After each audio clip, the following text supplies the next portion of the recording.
Oh, nasa tali, huwag kayo man.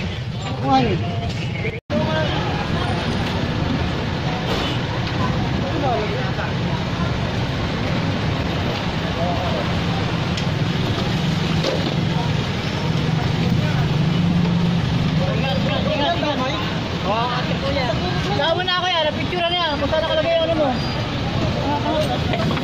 Ayusin nyo, hindi pa. Ayusin mo muna ito. Kalsada TV. Dito na tayo sa may Kapitolyo, Pasig.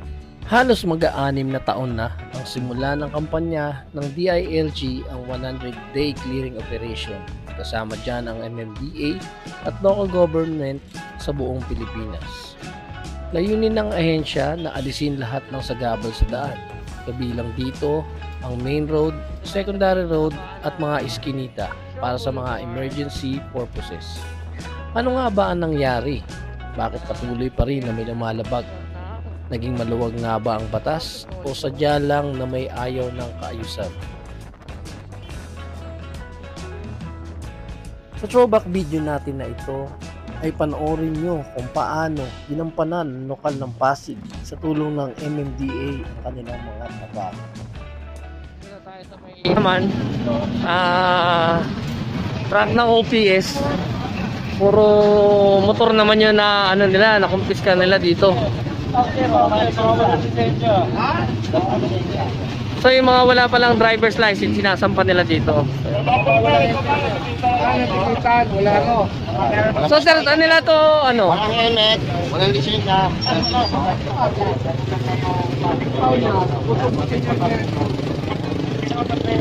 So sir, saan nila pwedeng tubusin to sir? Doon Sa Pasig City ulit, sa Action 9 Department. So yun, doon daw nila tutubusin to mga motor na walang lisensya. So ayun, nakita nyo na, oh. Walang lisensya, No parking. kaya subject for impound. Pero may mga nakapark. So ito yung laman ng ano, ng isang truck nila.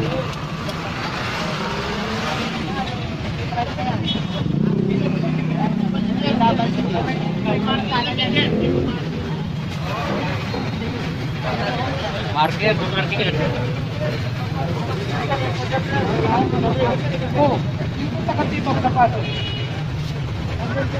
Dapat Pasig yan, may market.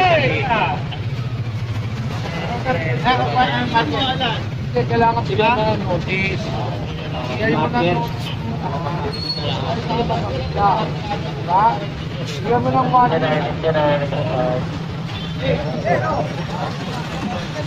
Ito na pader na pala to. Dapat to tibagin daw.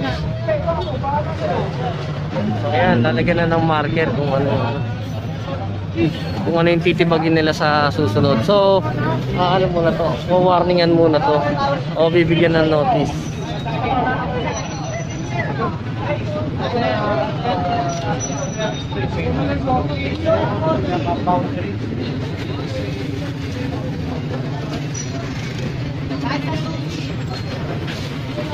So ito, makita nyo may mga nakaparking pa na truck.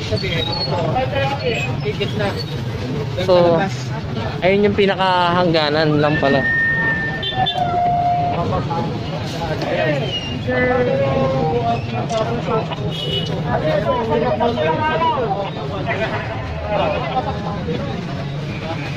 So yun si Sir Lopez, kinakausap ata yung parang Mas maganda nga yan ate. Yung gusto kong patulog para hindi masira. Para di mamitig ng pati. Paano na lang po natin sabihin na lang po para. so ayun yung kinakausap ni Sir Lopez, si Madam. Ma'am, ano supervisor po kayo dito, ma'am? Sa opo, sa warehouse. Oh, so si ma'am pala yung taga warehouse. So yun, ina-inform na si ma'am about dun sa ano na yun. I-clear na yun na pader.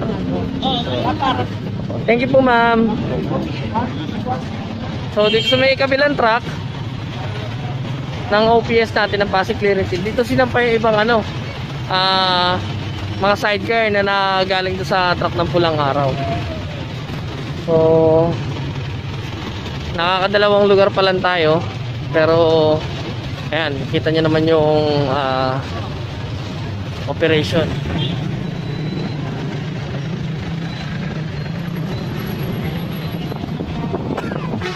Tignan nyo naman pag nagkandak ng clearing team yung Pasig, kung gaano karami. So ito team Alpha pa lang to, saka ano yung sa Pasig traffic team.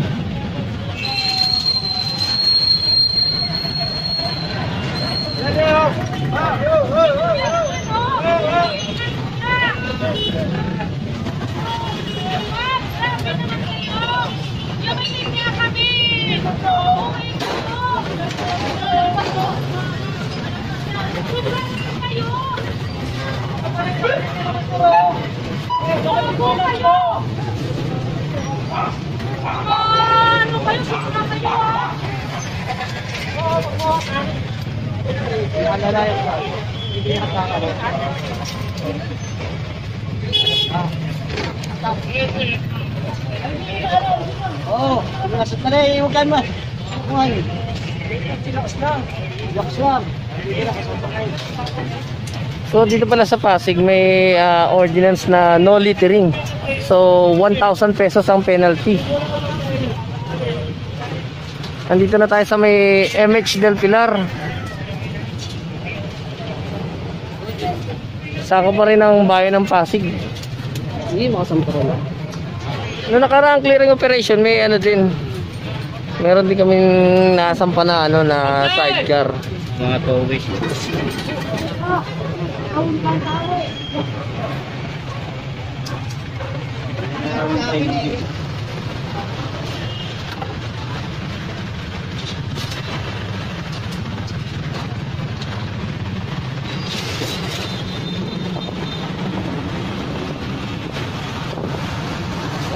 Ito, Unimart.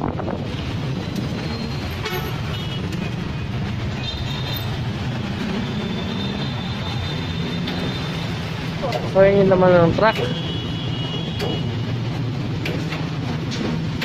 Ito nyo naman,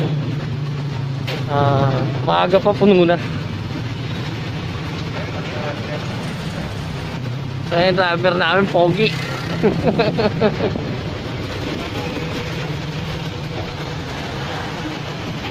Ayan, halo-halo yung mga nakuha, e-bike, sidecar. So nandito na tayo sa may Kapitolyo, Pasig.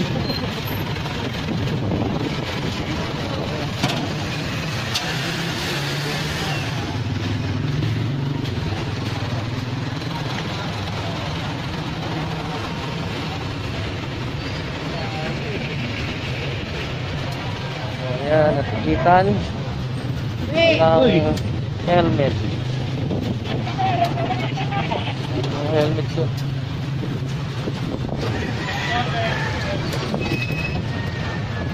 So dito marami din natikitan na obstruction. Ayan, illegally park. Ayan.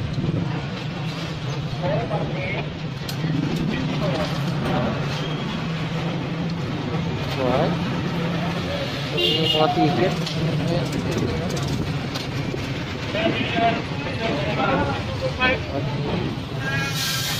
Good afternoon.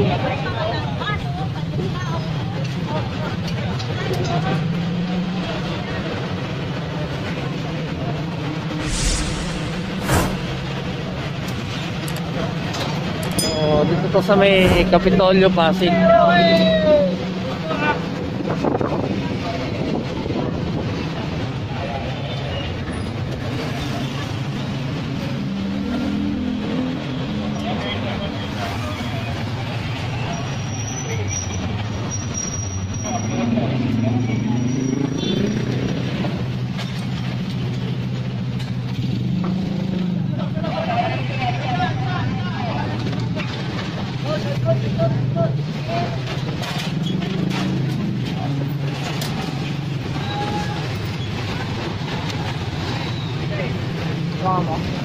Oh.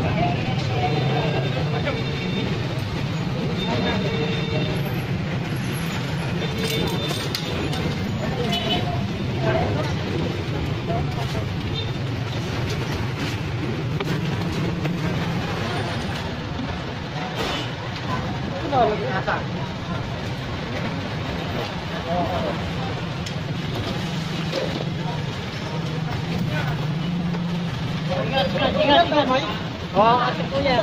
Kasama na ako yan, picture na yan. Kung saan nakalagay yung ano mo. Ayusin nyo, hindi pa. Ayusin mo muna ito. So yun kasi ano yun, nandun sa side na yun. Sidewalk kasi kuya, nasa ano ka? Nasa bangketa kasi. Dito sa may Lindayag. So dito, ang dami na tikitan dito na illegally park. Ayan, no?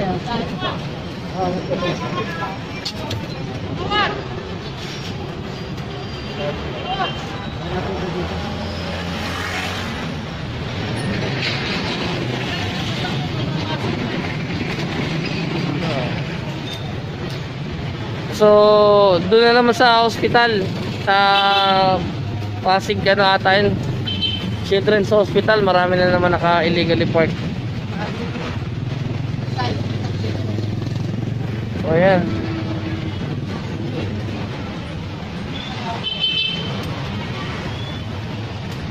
yung mga ano dito talaga walang katanda-tanda, yung mga nagpa-park. Parang siguro yung gwardiya yung nagpapa-parking dito eh. Alam naman nilang bawal mag-park, nagpa-park pa rin sila. So ayan o, nakasulat o, no parking both side.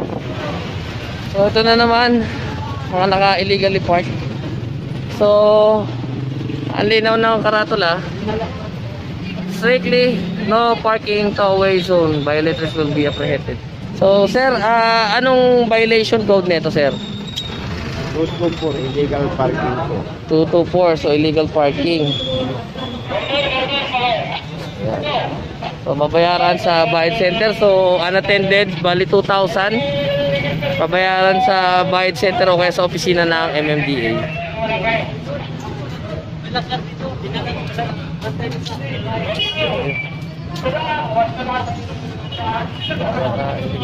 Ito sa disabled po.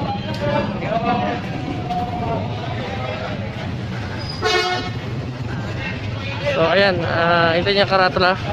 No parking, ang daming karatula, no parking. So etong side na to, pansin nyo, ayan, puro no parking. So wala na nakapark dito. So ayan, so wala na nakapark.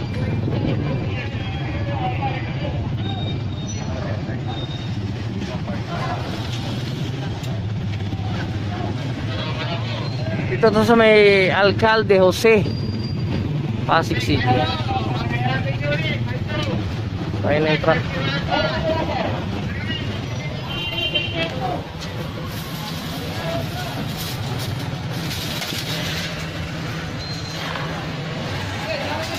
Ayan. Diyan, tulungan mo dyan.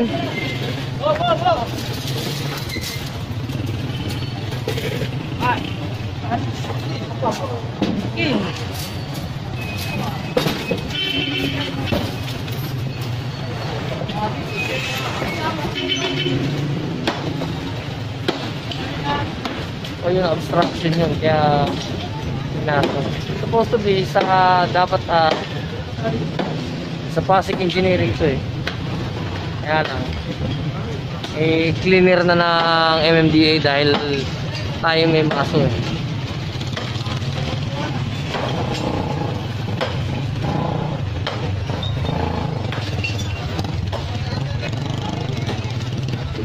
So yun, sidewalk yun eh. Nakikita nyo yan. Sidewalk yan, so i-clear yan.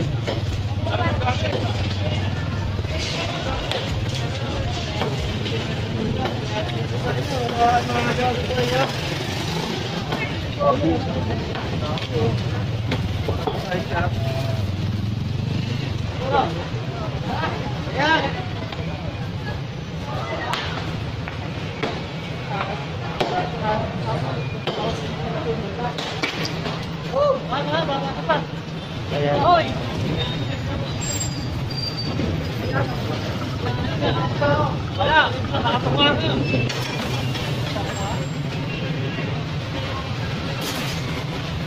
So lahat ng madadaanan i-clear.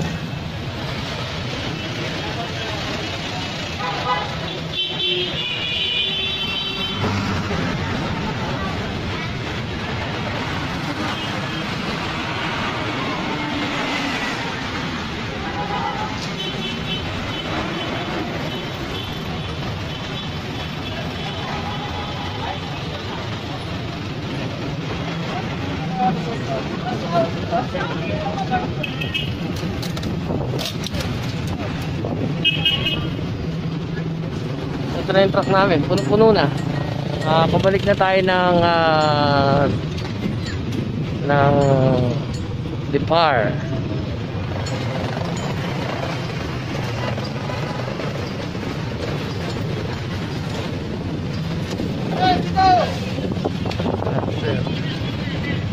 So, dito tayo sa may Pasig Simbahan. Simbahan ng Pasig. Nire-renovate, tapos nilagyan pa ng malaking orasan. So, ayan, napakaganda ng gagawin dito pag na-renovate ang Pasig Simbahan.